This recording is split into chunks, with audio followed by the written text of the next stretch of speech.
23শে April কোচবিহারে নির্বাচন, ভোটের লাইনে দাঁড়াবে সাধারণ মানুষ এবং ঠিক তার আগেই উদয়ন গুহকে গৃহবন্দী রাখার একটা আর্জি জানাচ্ছেন। কে আর্জি জানাচ্ছেন? আর্জি জানাচ্ছেন বিজেপি বিধায়ক মিহির গোস্বামী। তিনি সাংবাদিক বৈঠক করেছেন এবং সাংবাদিক বৈঠকে তিনি ঠিক এমনটাই দাবি করেছেন। তিনি বলছেন যে বুথ এলাকা থেকে যেন উদয়ন বেরোতে না পারেন, আর্জি জানিয়ে নির্বাচন কমিশনের চিঠি বিজেপির কোচবিহারের বিজেপি প্রার্থী নিশীথ প্রামাণিক তিনি চিঠি দিয়েছেন, এমনটাও কিন্তু জানা যাচ্ছে।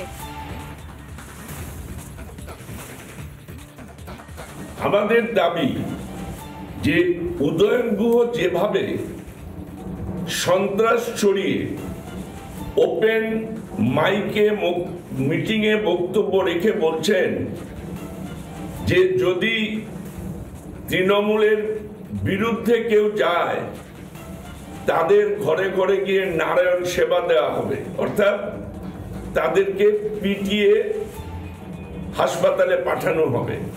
এবং তিনি তৃণমূলের একজন মন্ত্রী, তিনি প্রশাসনিক অ্যাডভান্টেজ নিয়ে যে সন্ত্রাস তৈরি করছে, সেই জন্য আমরা আপনাদের মাধ্যমে নির্বাচন কমিশনের কাছে আবেদন করতে চাই, নির্বাচনের দিন এই সন্ত্রাসকারী, এই রোহিঙ্গাদের আশ্রয়দাতা, এই গরু পাচারকারীদের প্রশ্রয়দাতা, হারমাদদের পোষণ করার নেতা উদয়ন গুহকে যাতে তার গৃহে কনফাইন করে রাখা হয় সুস্থ নির্বাচন পরিচালনা করার জন্য, তার ব্যবস্থা যেন নির্বাচন কমিশন করে।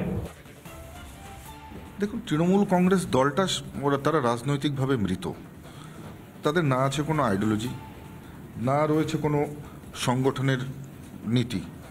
তো স্বাভাবিকভাবেই কর্মীরা তাদের পেছন থেকে সরে গিয়েছে, সাধারণ মানুষ সরে গিয়েছে, তাদের পলিটিক্যাল স্ট্রাকচার ভেঙে গিয়েছে, রাজনৈতিক যে পরিকাঠামো সেটা ভেঙে পড়েছে। এবার হুমকি, ভীতি প্রদর্শন এবং পুলিশকে কাজে লাগানো, এছাড়া তৃণমূল কংগ্রেসের কাছে আর কোনো রাস্তাই নেই। তাই যেভাবে মমতা বন্দ্যোপাধ্যায় দেখছেন মঞ্চে দাঁড়িয়ে নিজে পুলিশ মন্ত্রী হয়ে পুলিশকে হুমকি দিচ্ছে, তো স্বাভাবিকভাবেই দলের মালকিন যা করছে বাকি দলের যারা তার পেছনে যারা রয়েছে তারা তো তাই করবে। এটাই ওদের পলিটিক্যাল স্টাইল।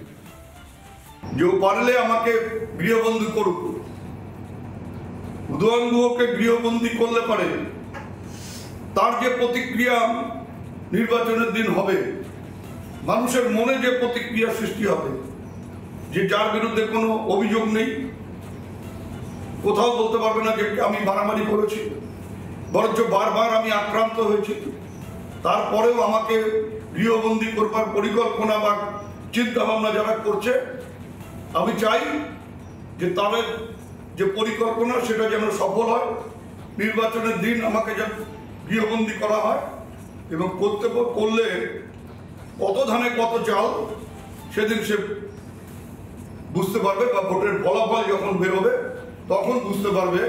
যেদিকে নজর রাখবো, অসমে গিয়েছেন মুখ্যমন্ত্রী মমতা বন্দ্যোপাধ্যায় এবং সেখানে গিয়ে জনসভা থেকে তিনি কি বার্তা দিচ্ছেন? তিনি বলছেন যে অসম থেকে বাংলায় চলে আসুন, ঠিক এই আহ্বানটা তিনি জানিয়েছেন। এবং মুখ্যমন্ত্রী মমতা বন্দ্যোপাধ্যায় যখন এই আহ্বান জানাচ্ছেন, ঠিক তখনই মুখ্যমন্ত্রীকে কটাক্ষ করতে ছাড়লেন না নিশীথ প্রামাণিকও। মমতা বন্দ্যোপাধ্যায় তিনি জনসভা থেকে বলছেন অত্যাচার হলে বাংলায় চলে আসুন, ঘরবাড়ি করে থাকতে পারবেন বাংলায়, বাংলায় অনেক প্রকল্প আছে, আমরা কাউকে তাড়াই না।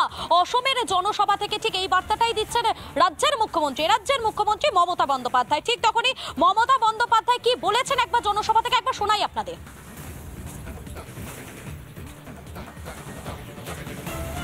বাংলা থেকে গৌহাটি কত দূর? এ তো আমার শিলিগুড়ির বর্ডার, এ তো আমার কলকাতার বর্ডার। বাংলায় এখানে বড়দের একটা গন্ডগোল হয়েছিল আসামে, আলিপুরদুয়ারে আমরা নিয়ে গিয়েছিলাম, সেখানে আমরা শেল্টার দিয়েছিলাম।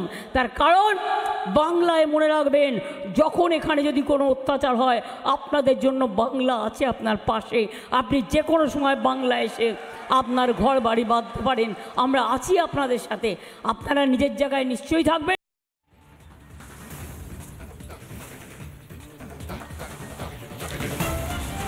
আপনাদের শোনালাম মুখ্যমন্ত্রী মমতা বন্দ্যোপাধ্যায় তিনি জনসভায় দাঁড়িয়ে ঠিক কি বলেছেন, কি বক্তব্য রেখেছেন, কি আহ্বান জানিয়েছেন তিনি। এবং মমতা বন্দ্যোপাধ্যায়কে কটাক্ষ করতে ছাড়েননি নিশীথ প্রামাণিক, তিনি কি বলছেন একবার শোনাই আপনাদের।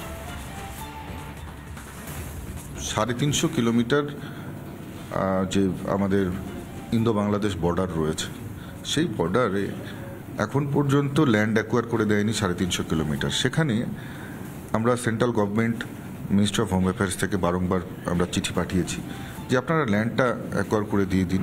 কারণ আপনারা জানেন যে রাজ্যের আদেশ ছাড়া, রাজ্যের নির্দেশ ছাড়া আমরা তার রাজ্যের জমি ব্যবহার করতে পারবো না কেন্দ্র, এটা ফেডারেল স্ট্রাকচারের নিয়ম।